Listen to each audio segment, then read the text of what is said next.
तो हेलो प्यारे बच्चों, स्वागत है आप सभी का इस वंडरफुल चैनल पर जहां पर हम हर एक क्वेश्चन को स्टेप बाय स्टेप सॉल्व करते हैं एनसीईआरटी बुक से।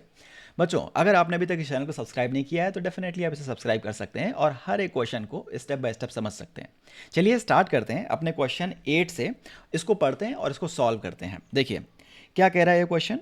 क्या कह रहा है ये क्वेश्चन क्वेश्चन कह रहा है कि three girls skating on the circular ice ground. एक सर्कुलर आइस ग्राउंड है जिसमें तीन लड़कियां स्केट कर रही हैं।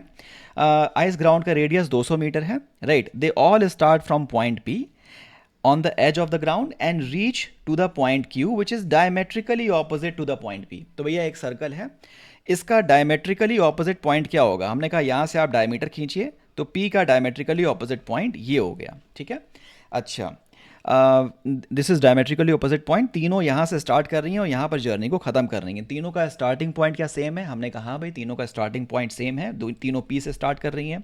राइट, और तीनों क्या सेम पॉइंट पे जर्नी को फिनिश कर रही हैं। यस, तीनों सेम पॉइंट पे जर्नी को फिनिश कर रही हैं।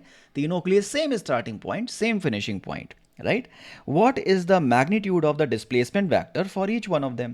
For which girl is this equal to the actual length of the path of skate? ठीक है, तो भैया देखिए हमने कहा जो डिस्प्लेसमेंट वेक्टर है it only depends on the initial position and final position. हमने किस पे, इनिशियल पॉइंट और फाइनल पॉइंट पे डिपेंड करता है। फॉर एग्जांपल एक पॉइंट ये है, एक पॉइंट ये है।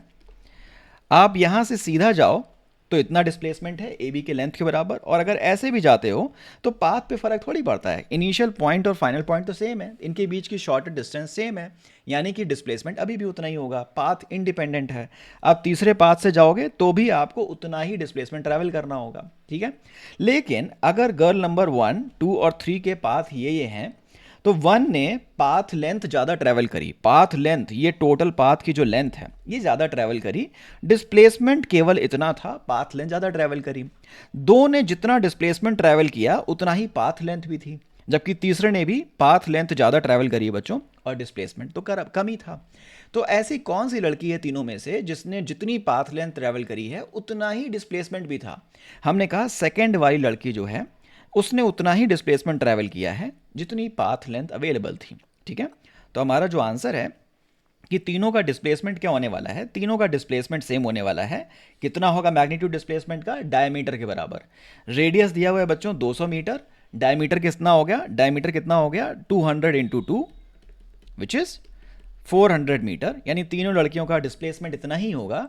और किस लड़की ने डिस्प्लेसमेंट और पाथ लेंथ बराबर बराबर ट्रैवल किया है, हमने कहा जिसने ये वाला पाथ फॉलो किया है, क्योंकि उसके लिए पाथ लेंथ और डिस्प्लेसमेंट बराबर है। यानी बी के लिए path length is same as displacement, path length is same as displacement. आशा करता हूँ आपको बात समझ में आई होगी। इस क्वेश्चन को हम यहीं तक समझेंगे, हम अगले क्वेश्चन पे जंप करेंगे और उसको भी स्टेप बाय स्टेप समझेंगे। अगर आपने अभी तक इस चैनल को सब्सक्राइब नहीं किया है तो मैं आपको फिर से रिमाइंड कर देता हूँ, इसको सब्सक्राइब करिए। चलिए मूव करते हैं अगले क्वेश्चन की तरफ।